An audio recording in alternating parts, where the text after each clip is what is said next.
Hey, shalom, brothers and sisters. Welcome back. I thank you again for joining me. Today, I want to talk about the Synoptic Gospels. What does that mean? Well, I want to give you a little information on it, of course.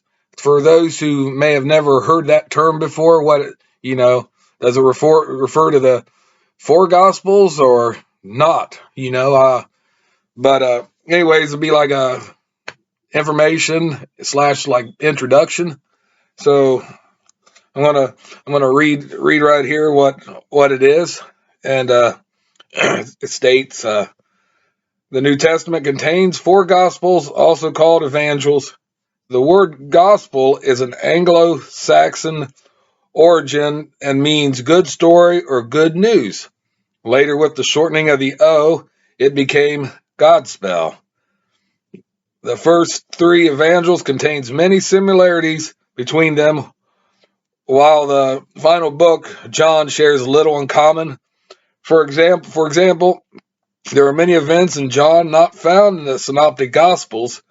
You know, uh, so the three Synoptic Gospels is Matthew, Mark, and Luke.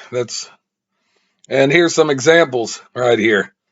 The wedding in Cana, uh, chapter 2, 1 through 12. Yeshua's uh, discussion with Nicodemus, chapter 3, 1 through 21.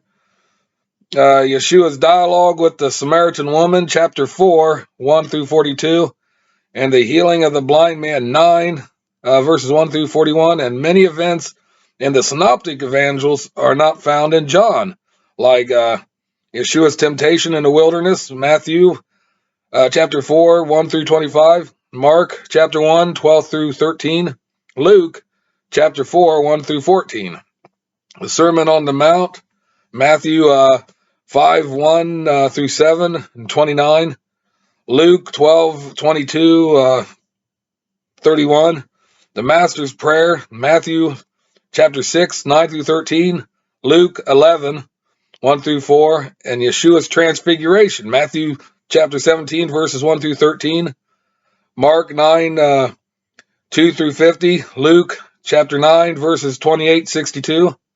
For this reason, Matthew, Mark, and Luke are often called the Synoptic Gospels, a term that was introduced in the 1780s. The term synoptic comes from the Greek meaning together seen.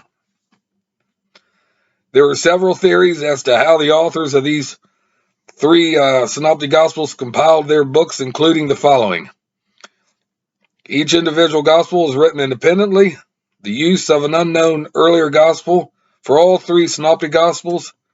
The use of Mark and an unnamed document for Matthew and Luke. The use of Mark for Matthew and Luke.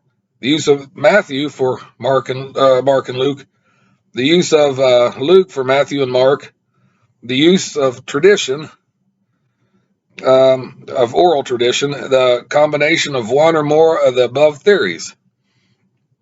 The most favored of the above views is that Matthew and Luke use Mark and an unknown gospel to complete their evangels.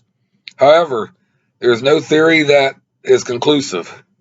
There is a genuine debate of all views, including transmission by oral tradition, which was demonstrated by Berger Geraldson, a Swedish biblical scholar from 1926 to 2013, as an excellent semantic recall method.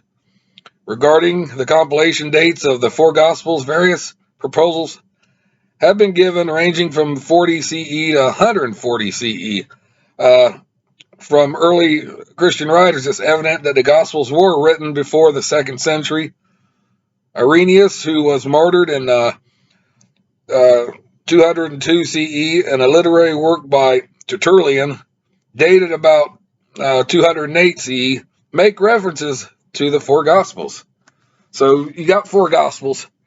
You got Matthew, Mark, Luke, and John, but you got the Synoptic Gospels, which is, Matthew, Mark, and Luke, because they're so similar.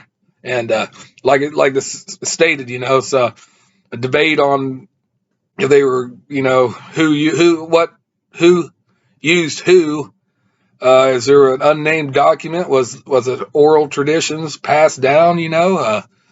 But I just wanted to share that with you because there's a couple people in the past that didn't know what the term synoptic gospel was, and I'm sure there's others out there that don't realize that, never heard it, or if they've heard it, they never expanded on learning the meaning about it. They probably assumed it was all four gospels, but we just established it's not so.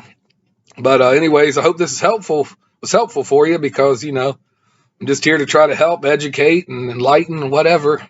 And I thank you again for joining me. Please subscribe and hit that notification bell, and give me a big thumbs up. I'd appreciate that. And watch my other videos, share them, whatever. And I thank you again very much. It's been an honor. Till we meet again, peace out and shalom.